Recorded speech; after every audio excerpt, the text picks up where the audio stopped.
এই দেখুন কত আলুর দম করছি বড় কড়াই করে। কেন করছি বলুন তো, বাড়িতে একটু হরিনাম দল দেওয়া হয়েছিল, সেই উপলক্ষেই আয়োজনটা করা হলো। চলুন।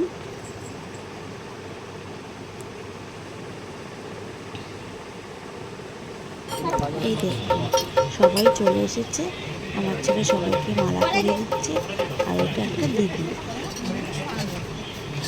চন্দনের ফোঁটা দিচ্ছে, তারপরে গান শুরু হবে।